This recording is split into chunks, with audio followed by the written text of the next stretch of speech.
ഈശോയിൽ സ്നേഹം നിറഞ്ഞവരെ, ഇന്ന് നമ്മൾ ധ്യാനിക്കുക ലൂക്കായുടെ സുവിശേഷം 18-ാം അധ്യായം 35 മുതൽ 43 വരെയുള്ള തിരുവചനങ്ങളാണ്. കർത്താവ് ദൈവമാണ് എന്ന് ഏറ്റുപറഞ്ഞതിൻ്റെ പേരിൽ പത്രോസും യോഹന്നാനുമൊക്കെ സംഘത്തിൻ്റെ മുൻപിൽ അറസ്റ്റ് ചെയ്യപ്പെട്ട് നിന്നപ്പോൾ പരിശുദ്ധാത്മാവിനാൽ നിറഞ്ഞ് പത്രോസ് പറയുന്ന ഒരു വാക്യമുണ്ട്. അത് നമ്മൾ കാണുക അപ്പസ്തല പ്രവർത്തനം 4-ാം അധ്യായം 12-ാം വാക്യത്തിലാണ്. ഈ ഭൂമിയിൽ ആകാശത്തിന് കീഴിൽ മനുഷ്യരുടെ ഇടയിൽ നമ്മുടെ രക്ഷയ്ക്ക് വേണ്ടി മറ്റൊരു നാമം നൽകപ്പെട്ടിട്ടില്ല എന്ന്. ആകാശത്തിന് കീഴിൽ മറ്റൊരു നാമം നൽകപ്പെട്ടിട്ടില്ല. അത് ഒരേ ഒരു നാമം മാത്രമേ ഉള്ളൂ പ്രിയപ്പെട്ടവരെ, അത് യേശുനാമമാണ്. ആ യേശുനാമം വിളിച്ചപേക്ഷിക്കുന്ന ഏതൊരുവനും ദൈവം തൻ്റെ കൃപകളാലും ദാനങ്ങളാലും അനുഗ്രഹങ്ങളാലും നിറയ്ക്കുമെന്നതിന് യാതൊരു സംശയവുമില്ല.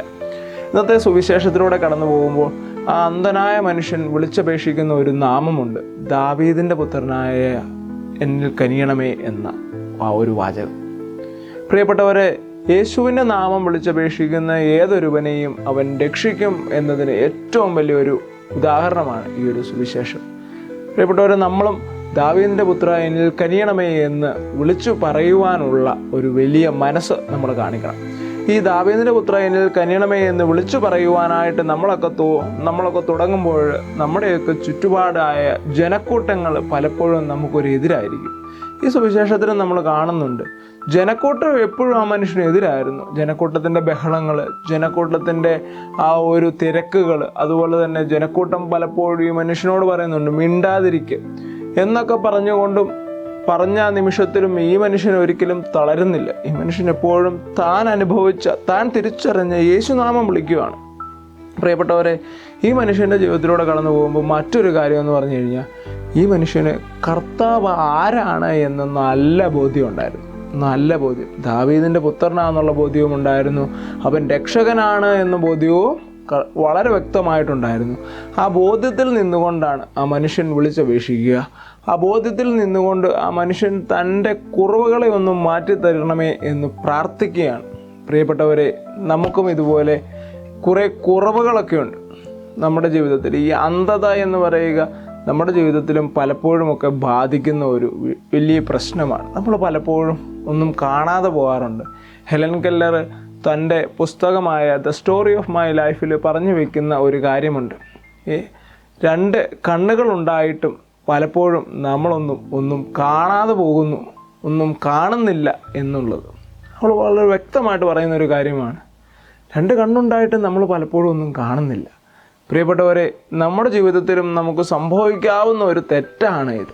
നമ്മൾ പലപ്പോഴും ഒന്നും കാണുന്നില്ല. കാരണം നമ്മളൊക്കെ ഈ ഒരു ജനക്കൂട്ടത്തിൻ്റെ ബഹളത്തിലും ജനക്കൂട്ടത്തിൻ്റെ തിരക്കുകളിലുമൊക്കെ അതിലാണ് നമ്മൾ സന്തോഷിക്കുക. കാരണം ഈ ജനക്കൂട്ടം എന്ന് പറയുക, നമ്മളടങ്ങുന്ന കുറേ പേരാണ് ഈ ജനക്കൂട്ടം എന്ന് പറയുക. ഞാനും നിങ്ങളുമെല്ലാം ഈ ജനക്കൂട്ടത്തിൻ്റെ ഒരു ഭാഗമാണ്. അതുകൊണ്ട് ഈ ഒരു ജനക്കൂട്ടത്തിൻ്റെ ബഹളത്തിലൂടെയാണ് നമ്മൾ പോകുന്നത്. നമ്മൾ ഈ അന്ധനായ മനുഷ്യനെ പോലും ഒരിക്കൽ പോലും മാറി നിന്ന് കർത്താവിനെ ഉറക്കെ, ഈ മറ്റുള്ളവർ എന്ത് പറയും, എന്ത് വിചാരിക്കും, എന്ത് ചിന്തിക്കുമെന്ന് ഒന്നും വിചാരിക്കാതെ ആ മനുഷ്യന് ഉറക്കെ പറയുകയാണ്. അതുപോലൊക്കെ പറയുവാൻ പലപ്പോഴും നമ്മൾ മറന്നു പോകാറുണ്ട്.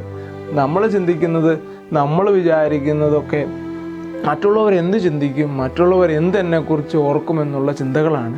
ഈ ജനക്കൂട്ടത്തിൻ്റെ ഒരു ചിന്തയാണ് പലപ്പോഴും നമ്മളെയൊക്കെ ബാധിച്ചിരിക്കുക. ജനക്കൂട്ടത്തെക്കുറിച്ച് ചിന്തിക്കുമ്പോൾ ജനക്കൂട്ടത്തിൽ അവർക്ക് ഒത്തിരിയേറെ വ്യക്തികളുള്ളത് കൊണ്ട് തന്നെ ഭയങ്കര ശക്തിയായിരുന്നു അവർ. ഈ മനുഷ്യനേക്കാൾ ഉയരത്തിൽ അവർക്ക് സംസാരിക്കാൻ സാധിച്ചിരുന്നു. അവർ ഭയങ്കര തിരക്കുകളുള്ളവരായിരുന്നു. അവർ കർത്താവിനെ അനുഭവിക്കാനല്ല പോയത്, അവർ മറിച്ച് കർത്താവ് കടന്നു പോകുന്ന വഴിയിൽ ഈ മനുഷ്യൻ ആരാണ് എന്നൊന്നും അറിയാനാണ് പോയത്. അറിഞ്ഞവൻ അവനെ വിളിച്ചപേക്ഷിച്ചു. പ്രിയപ്പെട്ടവരെ, നമുക്കും പല കുറവുകളുണ്ട്, പല ബലഹീനതകളുണ്ട്, പല പോരായ്മകളുണ്ട്, പല പ്രശ്നങ്ങളും നമ്മുടെ ജീവിതത്തിലൊക്കെ നമ്മളെ തരണം ചെയ്യാറുണ്ട്. ആ നിമിഷത്തിലൊക്കെ നമുക്ക് യേശുവിൻ്റെ നാമം വിളിച്ച് അപേക്ഷിക്കാൻ സാധിക്കുന്നുണ്ടോ?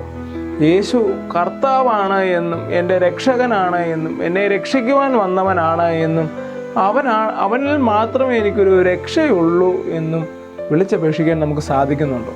അങ്ങനെ സാധിക്കുന്നുണ്ടെങ്കിൽ പ്രിയപ്പെട്ടവരെ, നമ്മളെയൊക്കെ ദൈവം അനുഗ്രഹിക്കും. നമ്മളെ ദൈവം കാത്തു പരിപാലിക്കും.